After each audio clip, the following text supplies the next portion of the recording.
قبر میں اس کو جانا ہے، تو انسان اس قبر کو ہمیشہ یاد رکھے۔ اسی لیے حدیث پاک میں بھی آتا ہے اذکروا موتاکم، تم اپنے مرداروں کو، اپنے مرنے والوں کو یاد کرو۔ یہ انسان کو گویا کہ آخرت کے استحضار کو بڑھاتا ہے اور فانی دنیا سے اس کو جو ہے زہد پیدا کرتا ہے۔ بہرحال انسان کو اپنی قبر، اپنی آخرت، اپنی موت کو ہمیشہ یاد رکھنا چاہیے۔ والامر بآخرتہ، اور معاملے کا دار و مدار اس کے آخرت پر ہے یا اس کے آخری معاملے پر ہے۔ انسان دنیا میں کیسا بھی عیش و عشرت کا مالک ہو، لیکن اگر اس کی آخرت برباد ہو گئی، اس کی آخرت تباہ ہو گئی، تو یہ دنیا کسی کام کی نہیں، بلکہ کہا گیا ہے، حدیث پاک میں بھی آتا ہے الدنیا مزرعۃ الآخرہ، کہ دنیا آخرت کی کھیتی کی جگہ ہے۔ جو انسان جیسی یہاں کھیتی کرے گا، یہاں رہ کر دنیا کی کھیتی کرے گا، تو وہ دنیا کو پائے گا۔ من کان یرید حرث الآخرۃ نزد لہ فی حرثی، جو دنیا میں رہ کر آخرت کی کھیتی پر محنت کرے گا تو ہم اس کے اس عمل کا بدلہ، اس محنت کا بدلہ آخرت میں بڑھا چڑھا کر دیں گے، بہت کچھ دیں گے، انسان کو اس کا اندازہ بھی نہیں ہوگا۔ ومن کان یرید حرث الدنیا نؤتہ منہا، اور جو دنیا میں رہ کر دنیا کی کھیتی پر، دنیا کے مال و اسباب پر، دنیا کی چیزوں پر محنت کرے گا تو نؤتہ منہا، کیونکہ محنت یہ دار الاسباب ہے۔ اللہ تبارک و تعالیٰ نے یہاں کا معاملہ محنت پر رکھا ہے، تو دنیا پر محنت کی ہے تو اللہ تبارک و تعالیٰ کا یہ بھی وعدہ ہے نؤتہ منہا، ہم دنیا میں سے اس کو دے دیں گے۔ وما لہ فی الآخرۃ من نصیب، لیکن آخرت میں اس کا کوئی حصہ نہیں ہے۔ تو عقل مند انسان وہ ہے جو یہاں رہتے ہوئے آخرت کی فکر کرے۔ والامر بآخرتہ، معاملے کا دار و مدار اس کے آخرت، انسان کی آخرت پر ہے۔ انسان کی اگر آخرت بن گئی، انسان کی آخرت سنور گئی، تو یہ اصل چیز ہے اور یہ انسان کی سعادت ہے۔ وَمِلَاكُ الْعَمَلِ خَوَاتِمُهُ، ملاک کے معنی آتے ہیں ملکیت، یعنی دار و مدار، بنیاد۔ خاتمتن کی جمع خواتم، عمل کی بنیاد اس کے خاتمے پر ہے، یعنی مراد انسان زندگی بھر جو ہے وہ کام میں لگا رہا، اچھے کام میں لگا رہا، اور نعوذ باللہ اگر جو ہے موت کا آخری وقت ہے اور اس کے زبان کے بول بدل گئے اور گویا کہ کفر کے ساتھ اور نعوذ باللہ منہ سے شرکیہ کلمات نکل گئے، تو یہ بہت ہی سوچنے والی بات ہے، اور انسان کو اس معاملے سے ڈرنا چاہیے۔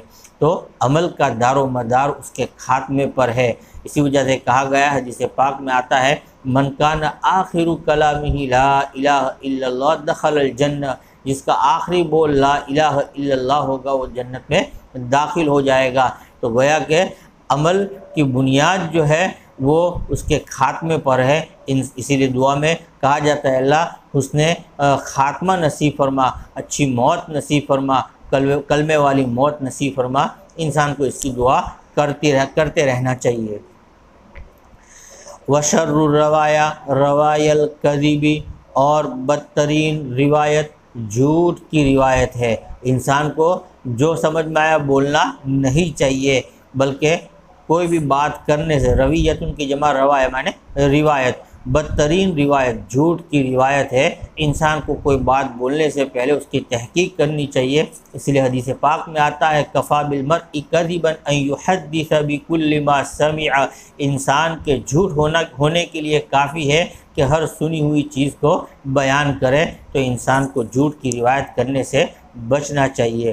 وَكُلٌّ مَا هُوَ آتٍ قَرِيبٌ، اور ہر وہ چیز جو آنے والی ہے وہ قریب ہے، یعنی مراد قیامت، کہ انسان سمجھتا ہے کہ قیامت کب آئے گی، بہت بعد میں آئے گی، ابھی ہمارے اوپر قیامت کہاں آئے گی، قیامت کہہ کے نہیں آئے گی، وہ آئے گی، وہ انسان غفلت کی زندگی گزار رہا ہوگا اور قیامت آ جائے گی۔ بہرحال قیامت بھی مراد ہے، اور ہر انسان کی موت اس کی وہ قیامت ہے، تو انسان کی موت وہ بہت قریب ہے، انسان کو غافل نہیں رہنا چاہیے۔